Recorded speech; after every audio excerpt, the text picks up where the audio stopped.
Dad. Dad, wake up. Dad, it's me, Ben. I know who you are, Ben. You're the only other guy that lives here. Yeah, I just heard a noise outside, at the window. Well, you know what that is?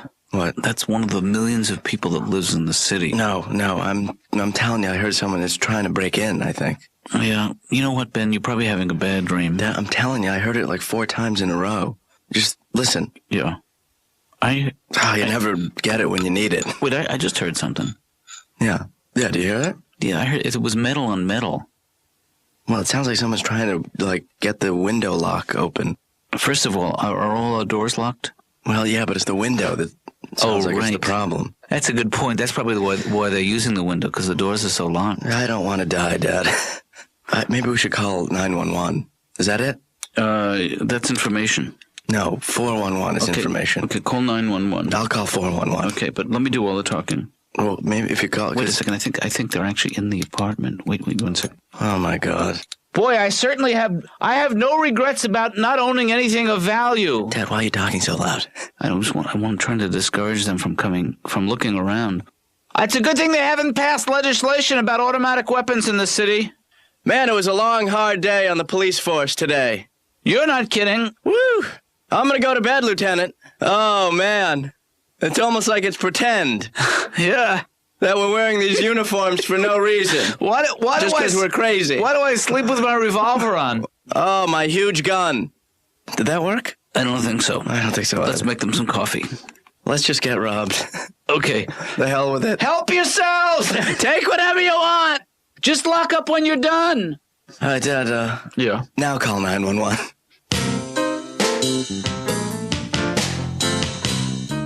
I'm telling you, Laura, it's just very scary when you realize that someone was actually trying to get into your home. Dr. Katz, are you overreacting?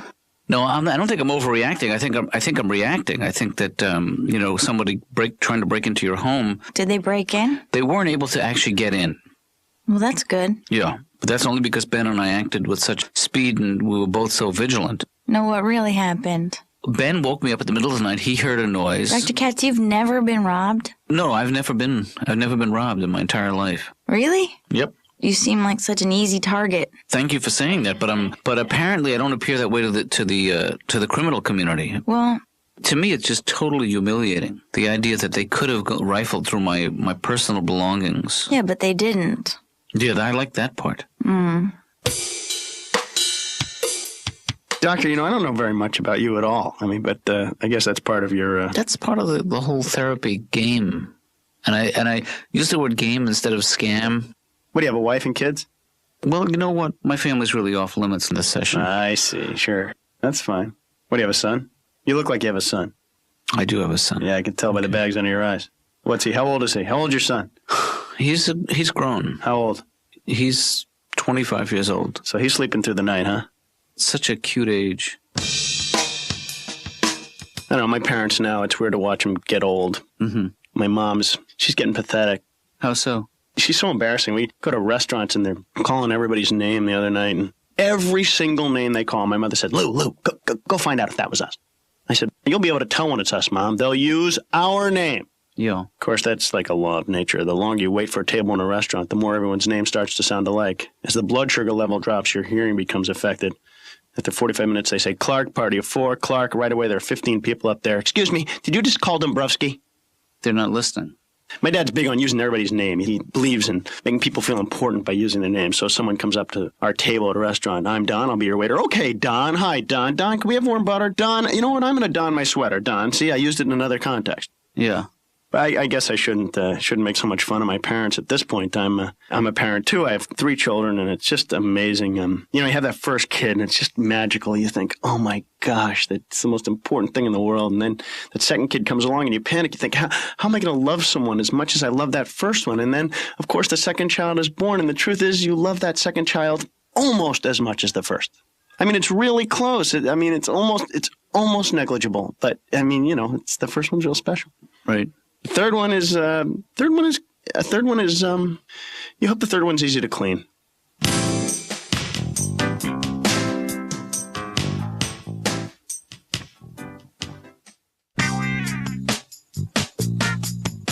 Ben?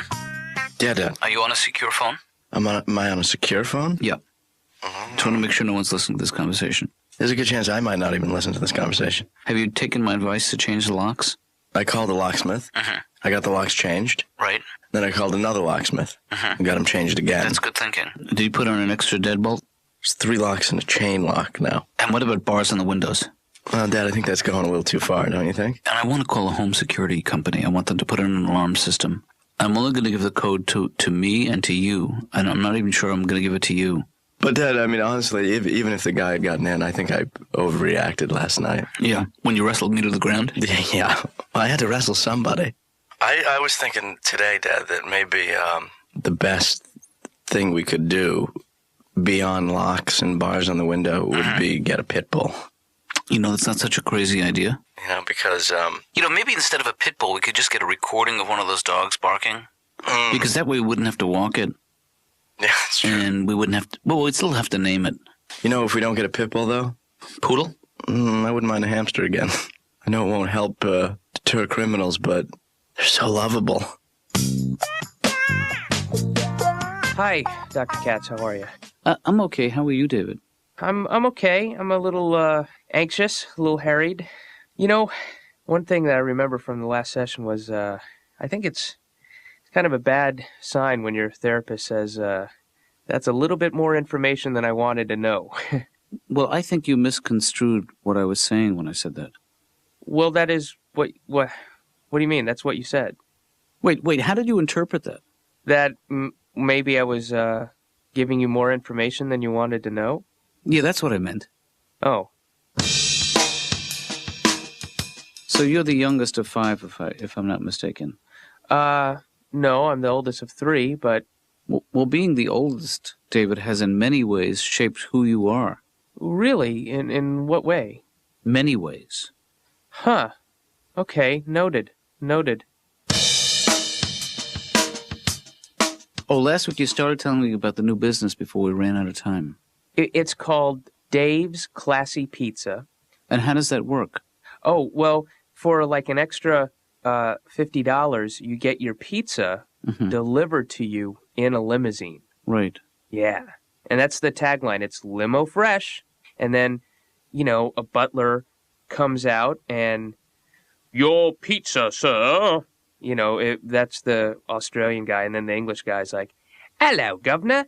Here's your pizza. You know, it depends on what you can pick it. And then there's like a French maid. You know, it's up to you. It's and you think there's a market for that? Oh, yeah, because people like stuff delivered and they like classiness, you know? And I thought of combining the two. Classy delivery. I think it's a wonderful idea. Yeah, I hope it works. I mean, in the future, it hasn't worked so far. I've actually lost a significant amount of money. But, you know, I'm keeping my fingers crossed. I think you're onto something with that idea. And this thing is going to pay off big, Dr. Katz. Big. I wish Listen. Big. Dr. Katz's office. Hi, Laura, it's Ben. Mm-hmm. Yeah. Hey, Laura? Yes? Have you noticed anything strange about my dad? Could you be a little more specific? Well, you know, ever since the break-in, he seems to be really paranoid, you know? The attempted break-in. Right. I call it the break-in. Okay. I just skipped the attempted part. Well, he has been acting a little bit weird. Well, I've never seen him this paranoid. I mean, it is kind of funny, but I don't think it's very healthy for a guy that age. Yeah. Well, maybe you should talk to him. Talk to him. Yeah. That's your advice, talk to him? Uh-huh. You're welcome. You know, Laura, there's hundreds of people that I could have called for advice about this. Oh, Ben. You're absolutely right. I'm so sorry. Apology accepted. I should be grateful that you even considered calling me at all. You know, is this sarcasm? You know what? I'm so disappointed with myself. I don't even deserve to be on the same phone line as you. Yeah, that was sarcasm.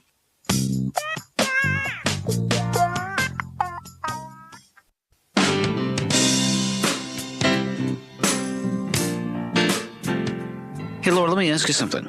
Yeah. Do you ever carry a fake wallet or hide your money in your shoe? Fake wallet? Yeah, you know, just in case. What is a fake wallet? You know, a fake wallet is something that if you get robbed, Yeah? it's a way of making the burglars feel like they've done their job and at the same time saving some money. Where's the real one? The real one you keep in a secure spot. I know what you're doing, Dr. Katz, but you can't live in fear. Yes, I can. You're letting this attempted burglary thing get the better of you. I'm just being cautious, Laura. It sounds like you're being paranoid. Well, thank you. That's good advice. But what I really need to know is where can I hide my real wallet? How about shoving Hey, never mind.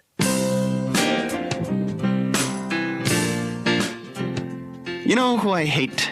Give me a hint, Lou. My grandmother. And why is that, Lou? She's old and uninteresting to me. Mm-hmm. I don't really hate her. My grandmother, though, she you know what it is? My grandmother's very, well, my grandmother, she is very spry, but her eyes are getting bad. And the best way to negotiate her territory is to treat her like a rhinoceros. If you're upwind, stay there, because she will charge if she smells you. Mm-hmm. But you were telling me that she still loves to have the family over, cooks dinner for them. Ugh, every time we eat there, sometimes I do have this feeling, because she's a pretty good cook. I say, oh, if I don't get very sick later, this was good. What was your relationship like when you were a child? She used to bribe me for correspondence. If I sent a letter, she would send me $1. And it was classic. You know how when you're a kid, you'd always break open your piggy bank and be like, $19. Boy, I wish I had $20. Dear Grandma, how are you? I am fine. Bye. Love me. Mom said I had to make this a whole page, and then you write whole page really big, so it takes up a whole page. What else?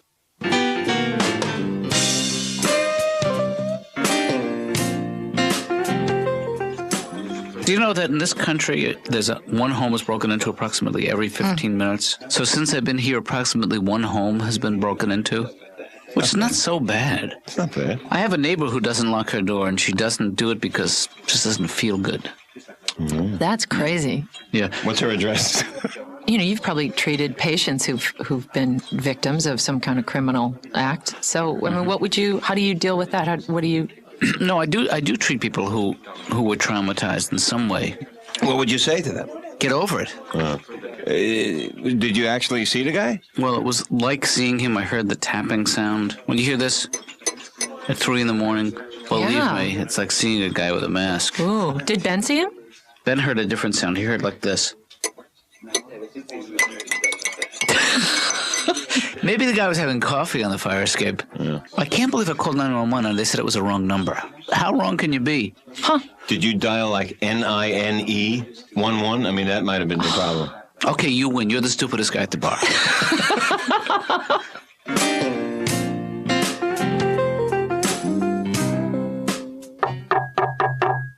Hello? Dad, open the door. And who's there?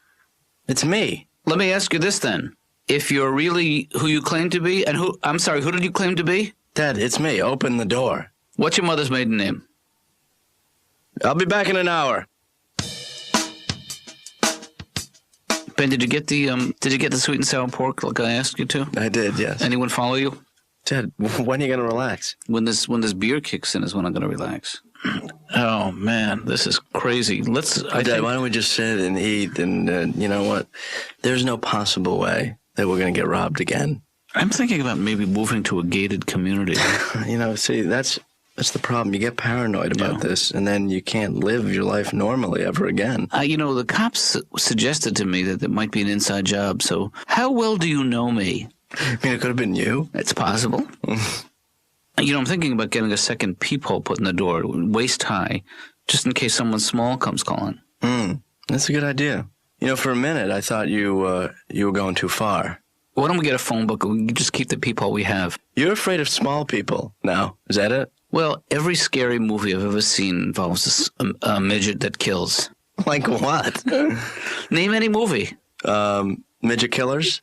They've got them? Yeah. Too small to let you live? I'm small and you're dead? If you lift me up again, I'll kill you? There's a million of them. Look down, now you're dead.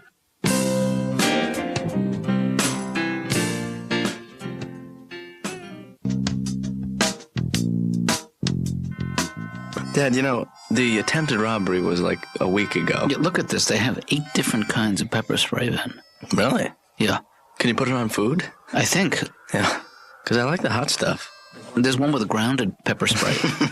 That would be a good way to do it. You pretend you're putting some of this grounded pepper on their food, the burglars. Then you whack them over the head with the big thing. Right.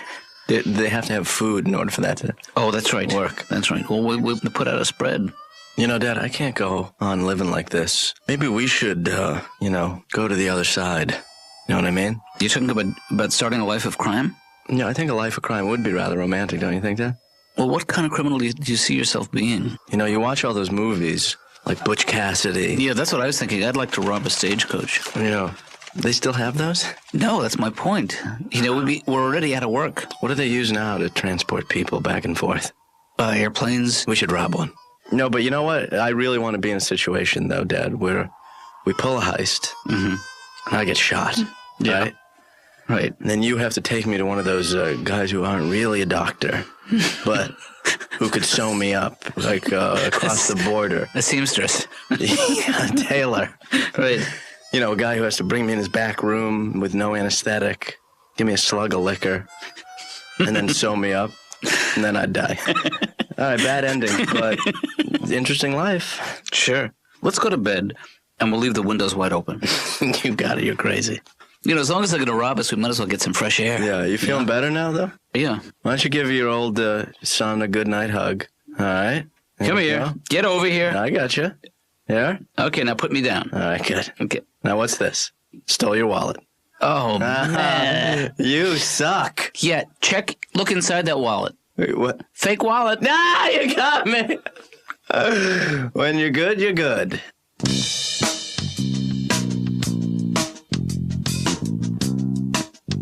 Oh, Dr. Katz, I was in the Seattle airport, and as you're walking a baggage claim, they have this 9-panel depiction of a magic act. It's painted.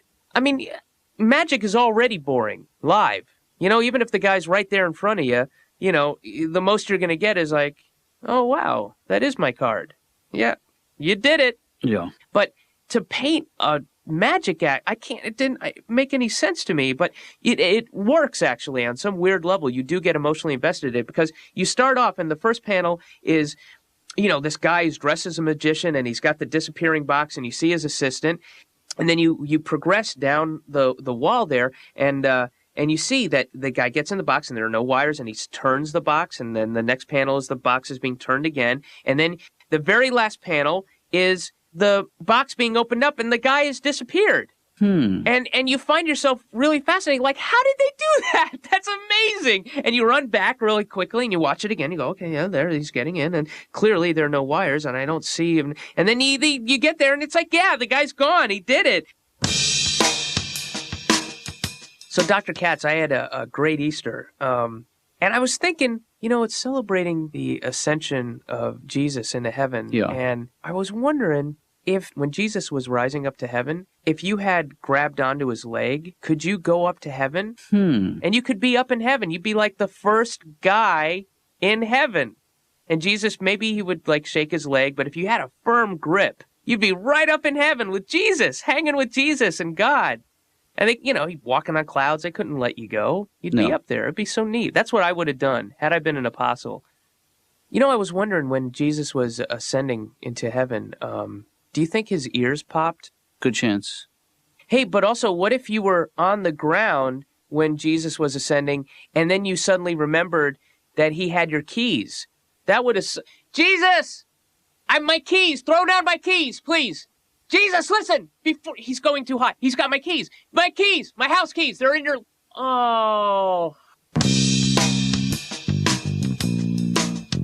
You know, doctor, I'm so self-conscious. One time I was with a person. You seem to be great at this. You know, people come in and tell you all kinds of boring things, and you never even yawn or anything. I was listening to someone talk. I was having lunch with this guy, and he's talking. I got so bored, and I yawned, and we just started the lunch, and I had to pretend that was how I talked. I'd be like, it's good salad. So now he thinks you're alert but an idiot. Yeah, every time he calls, I have to go, anyway. I wish I could be more confident. You know who I admire? Who? The 6th grader who had sex with his teacher. Ah. That kid must have a tremendous amount of self-esteem. I mean, I wouldn't even look my teacher in the eye. Can you imagine this kid? What confidence. I mean, she says, do you want to stay after school? I'm sure the kid's saying things like, I don't know. Depends. I'm supposed to play soccer, but I can move some stuff around. What do you have in mind? It's weird. Kids are, in terms of development, every month is critical. Like a 6-month-old can do things that a 3-month-old can't, and a 1-year-old can do things that a 9-month-old can't. It's really weird. You know what the truth is, Doctor? You never make up that difference. That's right. My friend Steve, he was born in April. I'm born in July. He's a little bit better reader than I am. Oh, you know what the music means, Lou? Our time is up.